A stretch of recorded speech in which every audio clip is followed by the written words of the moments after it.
Okay.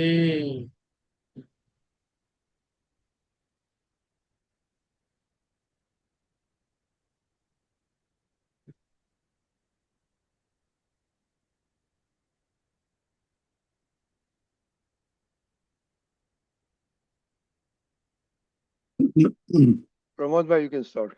યા દાદા દાદા બોલું અને નિજાતમાં જ મહેકે અનંત પરદેશી આવરણો તૂટે. દાદા દાદા બોલું અને નિજાતમાં જ મહેકે નીરજ રે સ્થૂળ મન પરમાણુ નિકાલી જ ભાવ મન સમૃદ્ધિ ત્રિકાળ અબાધિત સતસંગ પ્રતિબોધે પ્રત્યેક સમયે રૂપાતીત સૌરભ હાજરીથી બહેકે. દાદા દાદા બોલું અને નિજાતમાં જ મહેકે જેનું ઠર્યું અંતર બીજાને ઠારે ચડે નહીં થાક તેઓ અને કોને તારે.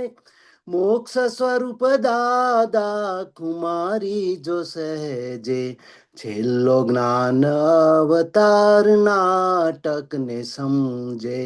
દાદા દાદા બોલું અને નિજાતમાં જ મહેકે દેવલોક ઝંખે છે સત્સંગ કાયમ મનુષ્યોને ફુરસદ હોય નહીં કાયમ. બ્રહ્માંડે જ્ઞાની પોતે પરમાણુ ફેંકે વિલક્ષણ જિજ્ઞાસુ દાદાને ઓળખે. દાદા દાદા બોલું અને નિજાતમાં જ મહેકે આંખોએ માનેલું નજદીક છેટે જ્ઞાની ઓળખાવે પછી જાવું નહીં દૂરે. ભગવાન પોતે બેઠા મંદિર સીધે કાયમ સમાધિ છે જ્ઞાન સ્વરૂપે. દાદા દાદા બોલું અને નિજાતમાં જ મહેકે પર કાયા પરવેશ વાંચેલું પૂર્વે અહીં આ તો પ્રત્યક્ષ દાદા કવિ કલમે અચરજ દેખે તેથી નવનીત કે છે. પહેલા કોણ સુણતું તું ગાયકની ટેટે. દાદા દાદા બોલું અને નિજાતમાં જ મહેકે ગમે ત્યાંથી ગાશું તો એ દાદાજી જ પોખે.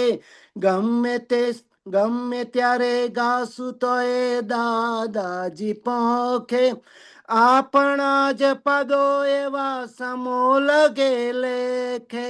આપણા જ પદો એવા સમોલગે લેખે.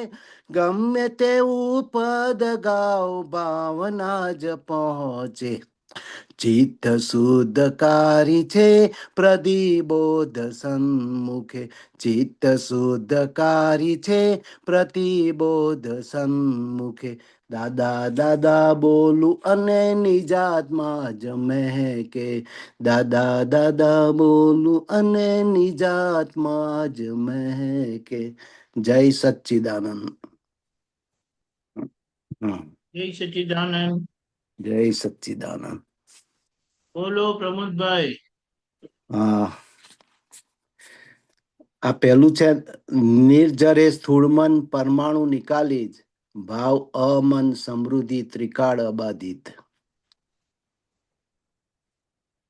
એ સમજાવો. એવું છે હમ.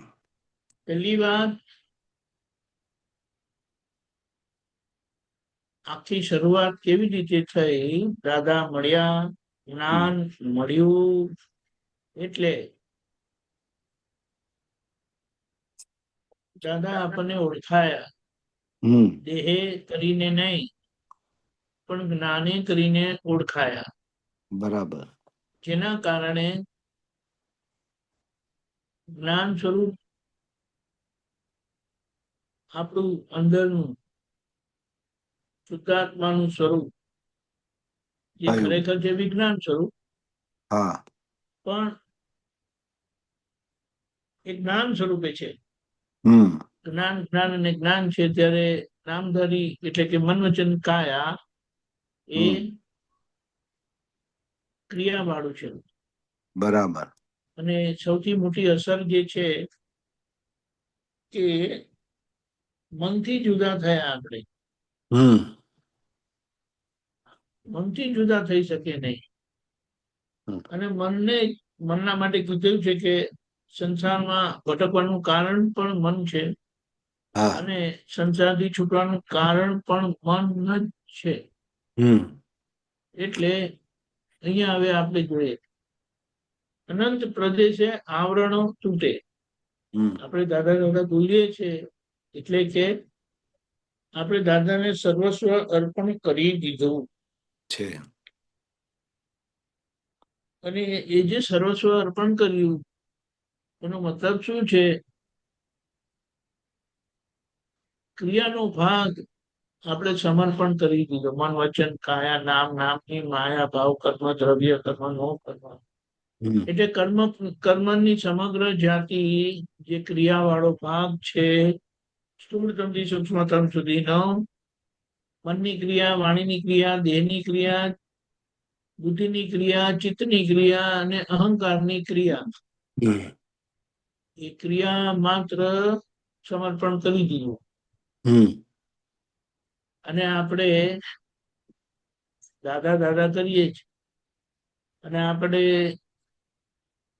એ સમજણથી હું દાદા ભગવાન જેવો શુદ્ધાત્મા છું, શિવમંગલ સ્વામી ભગવાન જેવો શુદ્ધાત્મા છું, મહાવીર ભગવાન જેવો શુદ્ધાત્મા છું. બરાબર?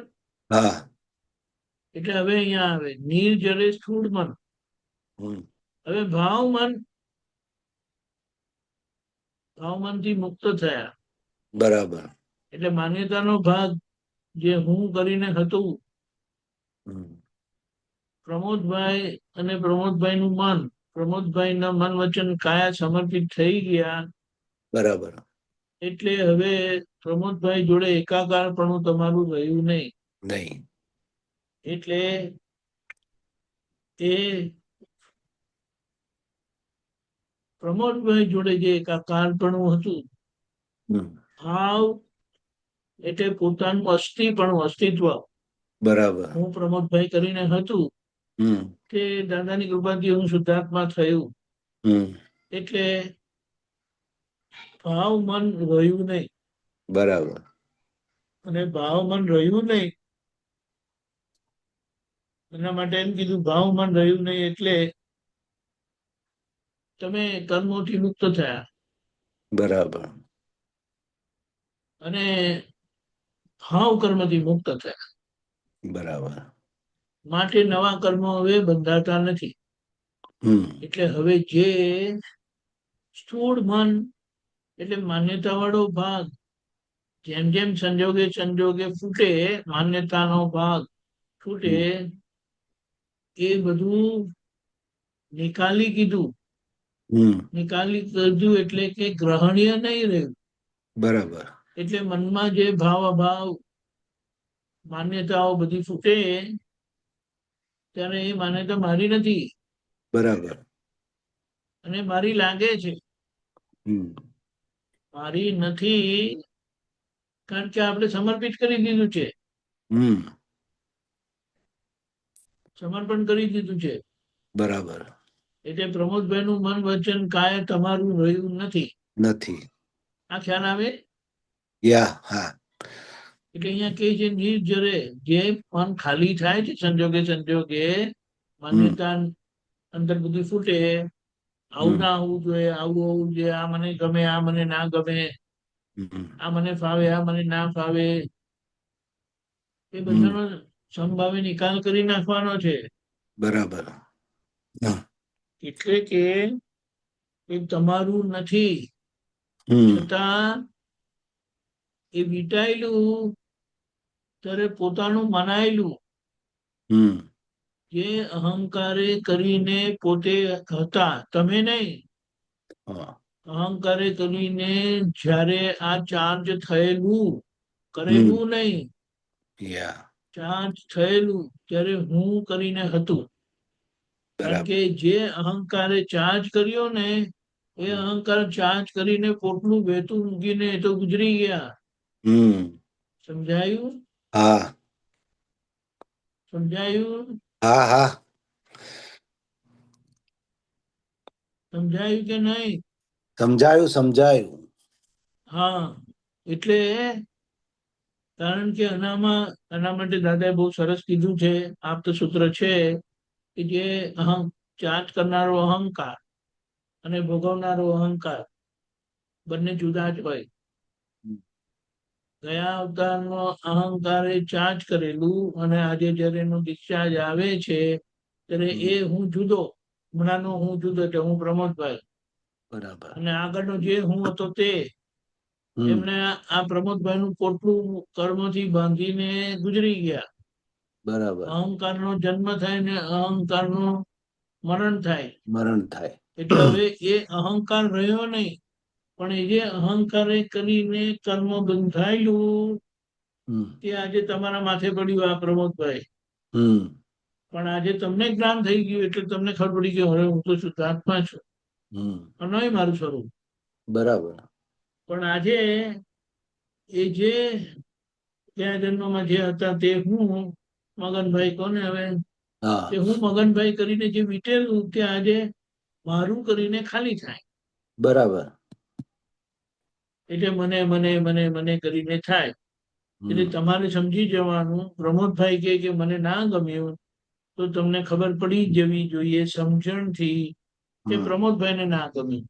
બરાબર સમજાયું? હા આ સમજાયું સામાન્ય વાત, આ સામાન્ય વાત લાગે છે, પણ ગમતા ના ગમતાની અસરમાં જ આપણો આખો બધો સમય જાય. બરાબર અને જેમના કારણે ગમવાનું આવે કે જેમના કારણે ના ગમવાનું આવે તેમના પ્રત્યે ગમો અણગમો થાય. બરાબર જે કોઈ તમને ગમે એવું કરે એમના એ તમને ગમે, હમ જે કોઈ તમારી જોડે તમને ના ગમે એવું કરે એ તમને ના ગમે. એવો બરાબર આપણે અનુભવ કરતા નથી. કરીએ છીએ. એટલે ત્યાં જાગૃત થઈ જવાનું હા અને પ્રમોદભાઈને ઓળખી લેવાના હમ કે આ ગમવું ના ગમવું પ્રમોદભાઈ નું છે, પ્રમોદભાઈ ને છે. હમ શુદ્ધાત્માને ગમવાનું ના ગમવાનું હોય. નહીં. સમજાયું? સમજાયું એટલે સમજાયું. અહીંયા પરમાણુ નિકાલી છે. યા અને બીજી ભાવ મન, અમન હમ એટલે જે મન તમારું નથી એ હવે કે નહીં હમ ત્રિકાળ બાધિત, એટલે હવે એ મન તમને બાંધી શકે એવું રહ્યું જ નહીં. નહીં. ખબર પડી? હા ભાવ હા મન જે હતું તે હવે ભાવ મન રહ્યું નહીં. નહીં. એ બહુ મોટી સમૃદ્ધિ પ્રાપ્ત થઈ તમને હમ કે જેના કારણે હવે તમને નવું બંધાવાનું નહીં. હમ એટલે તમે ત્રિકાળ અબાધિત થઈ ગયા. બરાબર હા બંધનથી મુક્ત થઈ ગયા. હમ અને એ તમને સત્સંગ પ્રતિબોધિત દાદા એટલે જ્ઞાન તમને સતત બોધ આપ્યા કરે છે હમ પ્રત્યેક સમય. કારણ કે દરેક સંયોગે સંયોગે ગમવાનું ના ગમવાનું થાય, અસર થાય. હમ અને ત્યાં તમને અંદરના પ્રગટ દાદા પ્રજ્ઞા શક્તિ સ્વરૂપે તમને ચેતવ કરી નથી તમારું, હમ આ યા તમારું નથી, બરાબર આ તમે કર્યું નથી, આ તમારું નથી. એટલે તમે ચોંટી ના પડશો. બરાબર રૂપાતીત સૌરભ હાજરીથી બેસે. એટલે રૂપાતીત એટલે અરૂપી જે છે સૌરભ એટલે એની સુગંધ, હમ એની હાજરીથી કે એટલે આપણે માણી રહ્યા છે. બરાબર અંદર પ્રગટ થયા ને હા એ કાયમ ના હાજર, ત્યારે ગેરહાજર નહીં થાય એવા દાદા અંદર પ્રગટ થયા પ્રજ્ઞા શક્તિ સ્વરૂપે. બરાબર સમજાયું? સમજાયું સમજાયું. એટલે આ રીતે આપણે જાગ્રતપણે ખરતા સંજોગો, ખરતા કર્મો, ખરતા કર્મના ભોગવટામાં જાગ્રતપણે રહેવાનું. બરાબર. કારણ કે હવે જે છે તે બરફ જેવા જામી ગયેલા જ કર્મો રહેલા છે, જે ભોગવટો આપીને જ રહે છે, અસર કરાવીને જ રહે છે, પણ હમ. એ અસરમાં તમારે અસર રૂપ થવાનું નથી. નથી. તમારે એને જોઈ જોઈને ખાલી કરવાનું છે. જોઈ જોઈને એનો મતલબ સમજી સમજીને ખાલી કરવાનું છે. બરાબર. શું સમજવાનું કે નોય માન નોય મારું, આ મારું નોય. બસ. આવન જાવન વાળું, વધઘટ વાળું મારું નહીં. મારું નહીં. બરાબર. અને જે રૂપી છે તે મારું નહીં. હમ. રૂપી હંમેશા વિનાશી હોય, યા. અને જે વિનાશી છે તે મારું નહીં, કારણ કે હું હમ. અવિનાશી એવો શુદ્ધાત્મા છું. હા. વધઘટ અગુરુ લઘુ સ્વભાવ વાળો શુદ્ધાત્મા છું. બરાબર. ખ્યાલ આવ્યો? હા હા. એટલે પ્રમોદભાઈ એમના કર્મના ભોગવટા ભોગવીને પતી જશે. હમ. અને એમાં તમે જોઈને સમજીને મૂળભૂત ભૂલ શું થયેલી ત્યાં લગી તમારી જાગૃતિ અંદરના પ્રગટ જ્ઞાન સ્વરૂપ, વિજ્ઞાન સ્વરૂપ દાદા દેખાડ છે. બરાબર. અને એને આપણે જોઈ લેવાનું. અને જોઈ જોઈને સમજી ગયા તે હમ. પૂર્ણ સમજ થઈ કે કેવળ જ્ઞાન. બરાબર. ખબર પડી? હા હા. એવું છે. સરસ. બોલો. ના બસ હવે બીજા કોઈ મહાત્માને પૂછવું હોય તો. ચાલો ચાલો.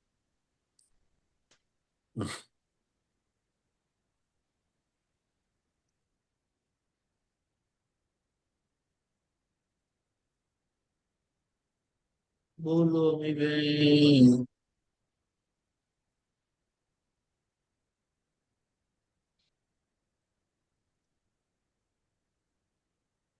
જય સચ્ચિદાનંદ દીપકાનંદજી. જય સચિદાન. બોલો. આમાં ખુમારી જે મેં કીધું ને, ખુમારી ઉપર વાત કરો.